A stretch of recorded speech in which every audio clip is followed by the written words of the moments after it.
오늘의 주제는 보잉입니다. 보잉의 투자자들은 이미 파란만장한 여정을 겪었을 텐데요.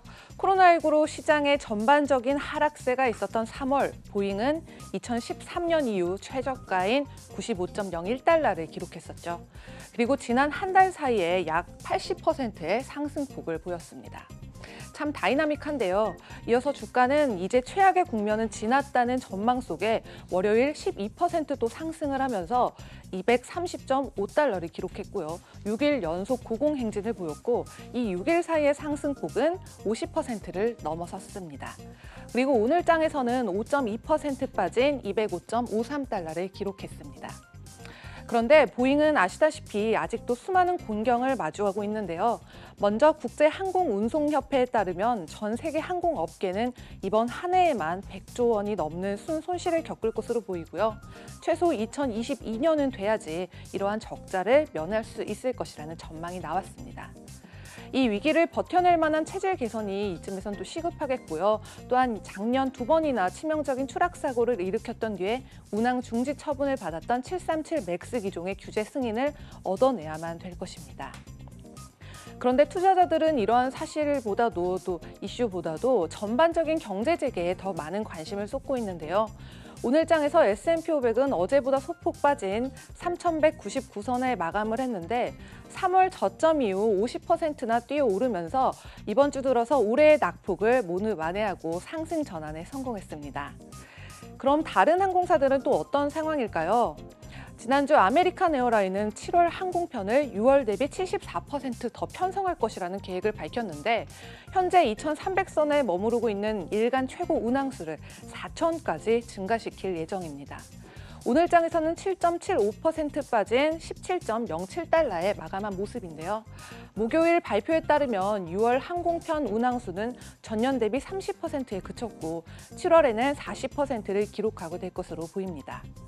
그리고 월스트리트 애널리스트들은 강세 전망 속에서도 특히 보잉에 힘을 실어줬는데요. 먼저 골드만삭스는 주말 중 항공사들의 항공운행 계획 감소폭이 시장의 예상보다 훨씬 적다는 이유를 제시하면서 보잉의 주당 목표 가격을 209달러에서 238달러로 상향 조정했습니다. 또한 중개업체인 시포트 글로벌 시큐리티는 코로나19가 다시 기승을 부리지 않는다면 최악의 사태는 이미 가격에 반영됐다면서 투자자들에게 277달러의 목표 가격을 제시로 매수를 권장하기도 했었죠. 하지만 이러한 낙관론 속에서도 이번 반등세가 무너질 만한 불확실성은 충분히 남아있는데요. 코로나 사태가 일어나기 전인 올해 1월, 보잉은 작년 3월부터 시작됐던 운항 중단 조치가 언제 해체될지 알 수 없다는 이유로 시애틀 지역의 맥스 기종 공장의 가동을 중단하면서 매출에 큰 타격을 입기도 했고요. 또 4월 말에 수천 명의 직원을 감원한 데다가 추가적인 대출에 나설 것이라는 계획을 밝혔습니다. 게다가 기업의 자존심이라고도 할 수 있는 배당금 지급은 이미 중단이 된 상태인데요. 악재는 여기서 멈추지 않고 42억 달러의 지출로 이어졌을 브라질 항공사 엠브라에로와의 계약을 취소한 바도 있습니다.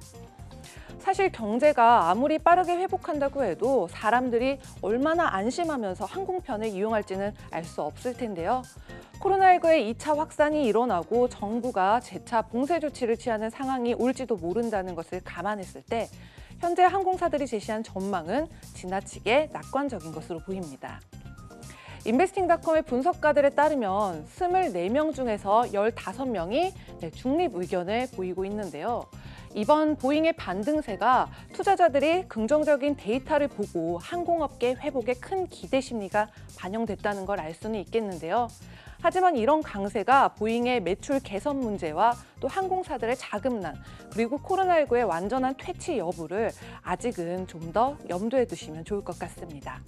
지금까지 글로벌 금융시장 심쿵 브리핑 펄스였습니다.